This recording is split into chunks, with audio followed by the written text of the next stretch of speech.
plus. Allez, salut.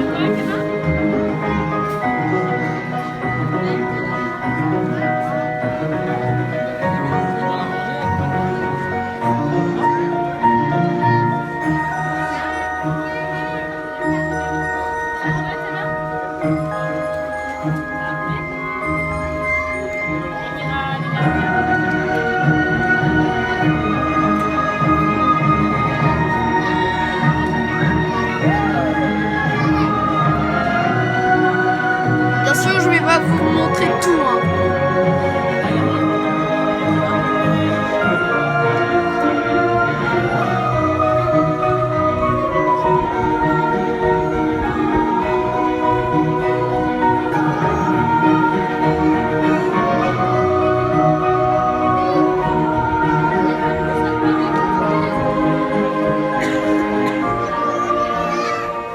Mesdames, Messieurs les enfants, bonjour.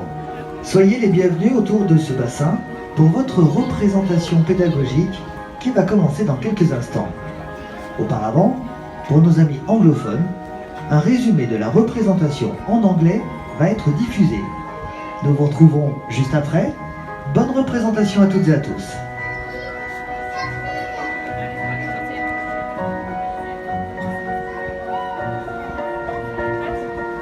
Hello and welcome to the Californian Sea Lion Pool. This presentation will be in French, but before it starts, here is a summary of its content for our English-speaking guests.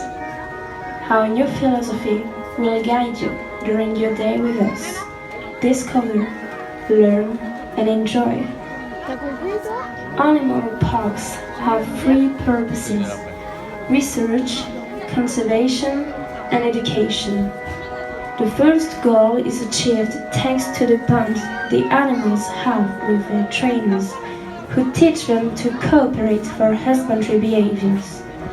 With the animals' participation and without the slightest stress, we can not only control their health, but also collect data which contributes to research.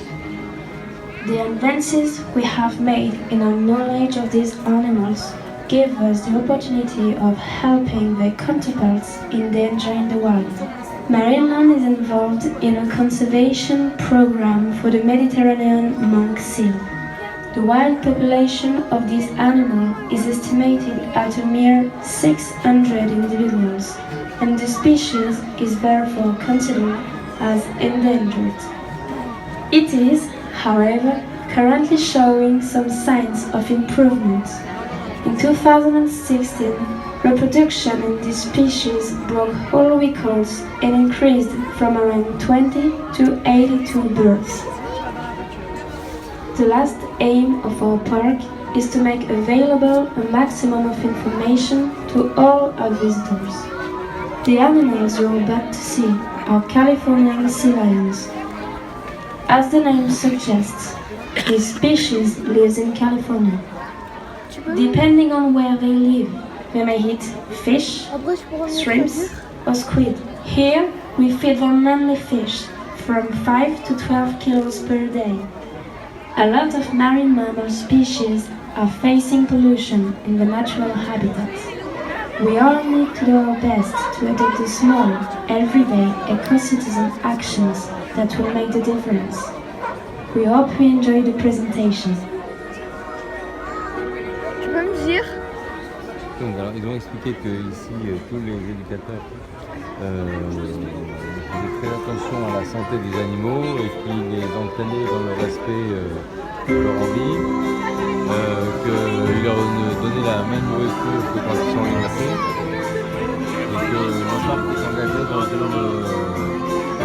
programme de relâche des animaux dans la nature, et ils le font pour les lions de mer, et ils en relâchent 3 à 4 par an dans la nature, et ça, ils ont... Mesdames, messieurs les enfants, bonjour.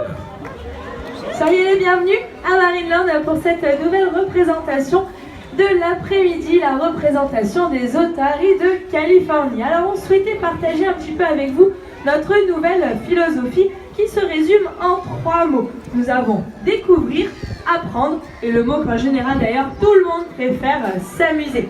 Et donc pour cela, on va pouvoir dans un premier temps accueillir nos soigneuses. Vous avez devant vous Déborah. Elle est avec Caroline et Gaëlle. Salut les filles. Alors on se doute que vous n'êtes absolument pas là pour les voir elles, ni même moi, mais bien sûr pour voir nos otaries, nos ambassadeurs. Et alors là, 3 différentes otaries vont être devant vous. Alors on va commencer par la première de la classe. C'est notre petite femelle. Elle est âgée de 17 ans. Elle va vous saluer, vous la voyez au milieu, c'est mademoiselle Coralina. Ah, Coralina est très polie, vous allez le voir, elle arrive. Bonjour mademoiselle.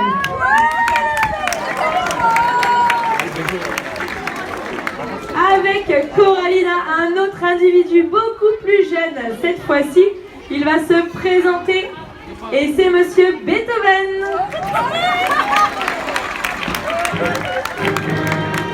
Beethoven est âgé de 4 ans et vous le voyez, assez costaud déjà. Et enfin, le petit dernier de la bande qui n'a que 2 ans. Regardez-le, il est 3 ans, pardon. Bah oui, pardon Tanguy.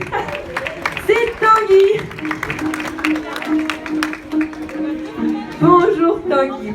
Ok, donc avec nos otaries, on voulait parler un petit peu avec vous des missions d'un zoo moderne. Ces missions, elles sont au nombre de 3. Nous avons la conservation, la recherche scientifique et bien sûr l'éducation. Alors on va pouvoir commencer par la conservation.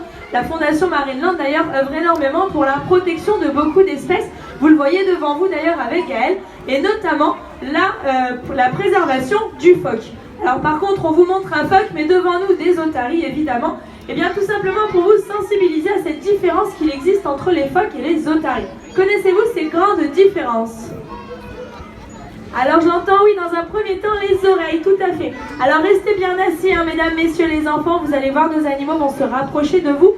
Ils sont très gentils mais ils ne vous connaissent pas donc ils pourraient risquer de vous mordre.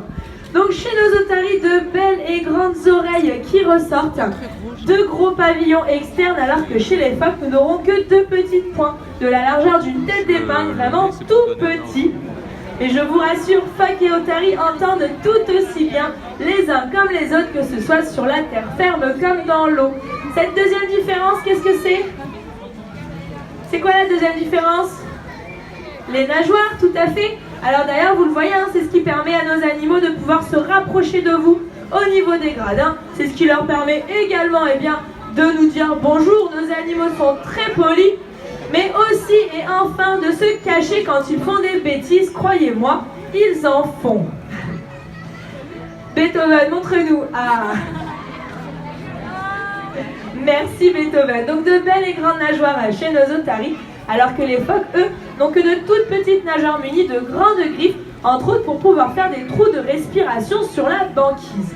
Donc du coup, le déplacement de nos animaux sera totalement différent évidemment par rapport à la taille de ces nageoires. Alors dans un premier temps, on va regarder le déplacement de l'otarie sur la terre ferme avec Beethoven.